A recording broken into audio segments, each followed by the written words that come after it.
ఏమంటున్నాడంటే, అందుకు యేసు వారితో ఇట్లా, నేను మీరు దేవుని యందు విశ్వాసం ఉంచండి. మొట్టమొదట వాళ్ళ నమ్మలేదు, ఏదో మాట్లాడాలే, ఏదో కోప్పడ్డాలే అనుకున్నారు. కానీ అది తిరిగి వచ్చేసరికి ఎండిపోయింది. అంటే ఆయన మాటలో శక్తిని వాళ్ళు గ్రహించలేకపోయారు. అందుకే దేవుడు ఏమంటున్నాడంటే, విశ్వాసం ఉంచండి. నాతో తిరుగుతున్న మీరు, నన్ను వెంబడిస్తున్న మీరు, నేను ఏది జరుగుతుందో శిష్యులకు కూడా అదే నేర్పిస్తున్నాడు అక్కడ. అందుకే దేవుడు ఏమంటున్నాడంటే, ఏ మాత్రం సందేహింపద్దు. ఒకవేళ నువ్వు సందేహంతో అడుగుతుంటే నువ్వు దేవునికి దూరంగా ఉన్నావు అని అర్థం. నీలో సందేహం ఎక్కువ అయ్యే కొద్దీ ఇది జరిగిద్దా జరగదా అని నువ్వు ఒక సందేహాన్ని ఏర్పరచుకుంటున్నావంటే నీ మనసులో దేవునికి చోటు లేదని అర్థం. ఆయన యందు నమ్మకం లేదని అర్థం. ఆయన యందు విశ్వాసం లేదని అర్థం. ఈ రోజున పరిశుద్ధాత్మ దేవుడు నీతో నాతో మాట్లాడుతుంది ఏమంటే, సందేహించకు. దేవుని పిల్లలైన వారిని దేవుని సందేహించరు. దేవుని వెంబడించేవారు దేవుడు నా తండ్రి ఖచ్చితంగా చేస్తాడు, ఆయన బలహీనుడు కాదు, బలవంతుడని నమ్ముతారు.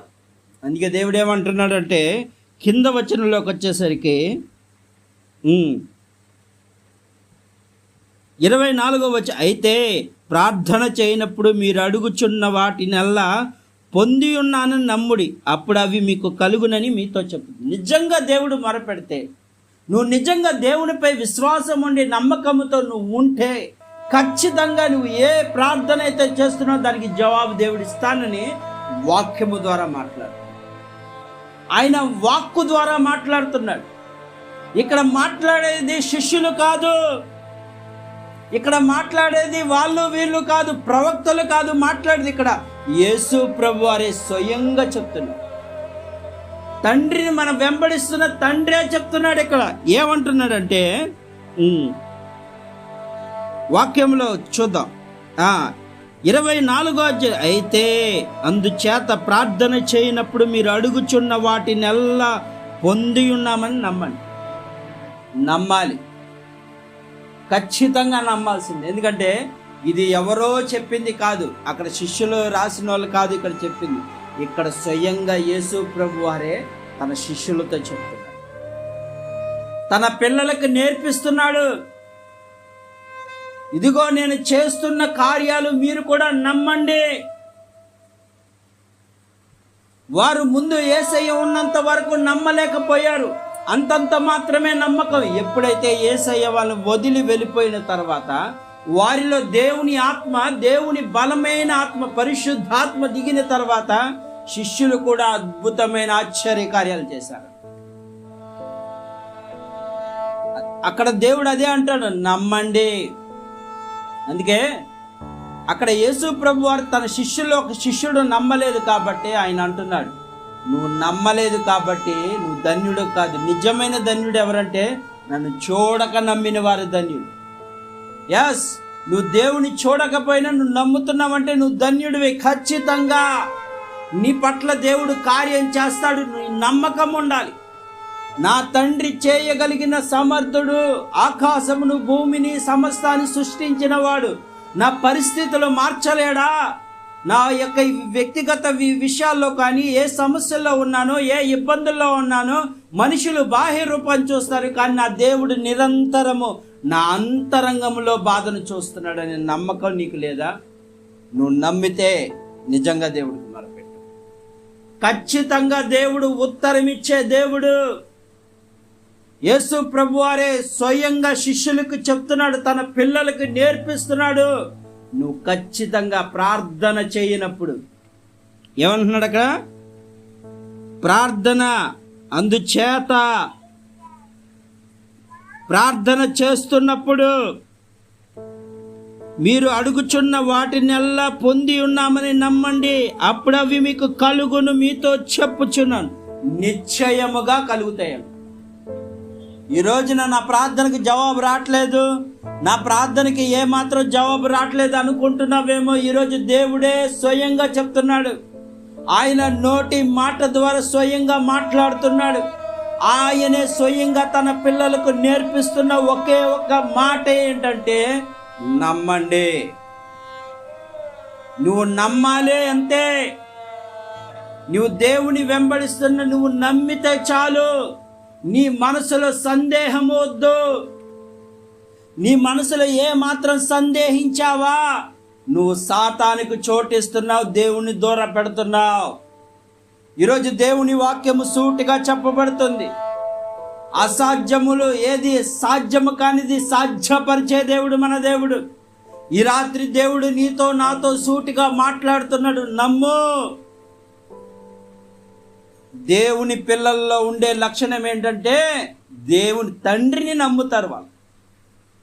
ఈరోజు తండ్రిని నమ్మకుండా వాళ్ళు చెప్పిన మాటలు వీళ్ళ చెప్పిన మాటలు విని నువ్వు దేవునికి దూరం అయిపోయి మనుషుల వైపు తిరుగుతున్నావు. అందుకనే నీకు ఏది జరగకుండా పోతుంది. ఈరోజు దేవుడు నీతోనే మాట్లాడుతున్నాడు.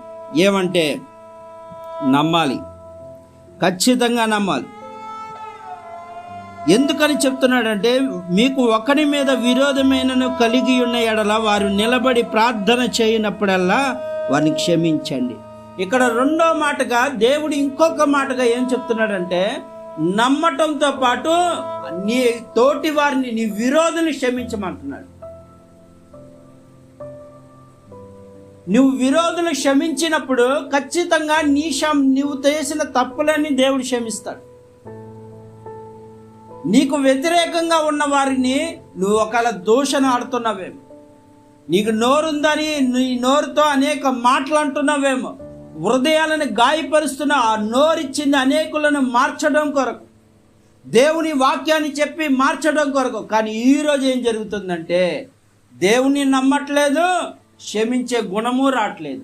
అంటే నీలో సాతాను చొరబడ్డాడు, సాతాను మనుషులు చొరబడ్డాడు.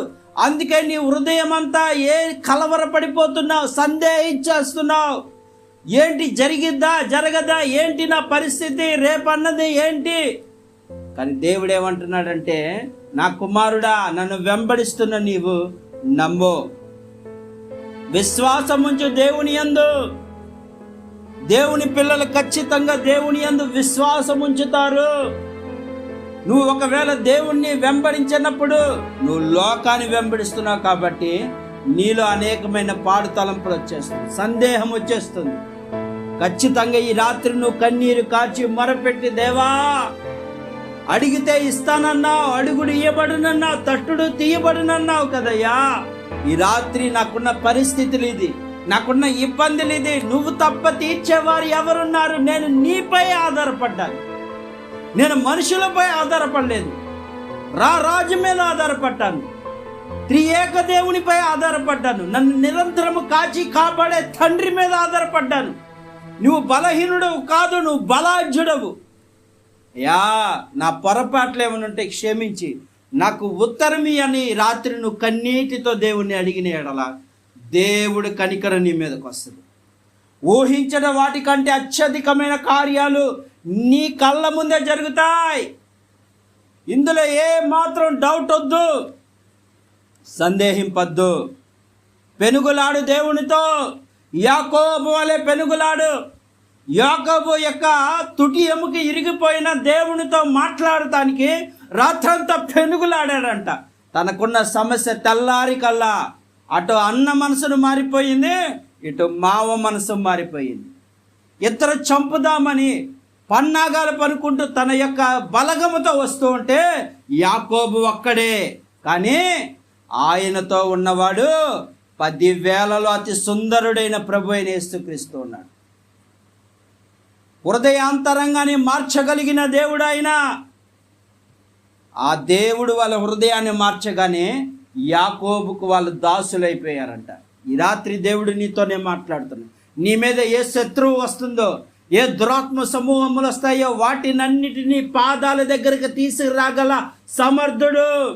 నువ్వు నమ్మి విశ్వసించి ఈ రాత్రి కన్నీరు కార్చి ప్రార్థన చేసినప్పుడు ఖచ్చితంగా నువ్వు నమ్మితే, విశ్వాసం ఉంచుకుంటే నా దేవుడు చేయగలడు, నా తండ్రి చేయగలడని నువ్వు ఎప్పుడైతే నమ్మకం పెట్టుకుంటావో ఊహించని వాటికంటే అత్యధికంగా నా తండ్రి చేస్తాడు. నేను నమ్మా, నువ్వు నమ్ము. ఈ కొద్ది మాటలు దేవుడు దీవించు.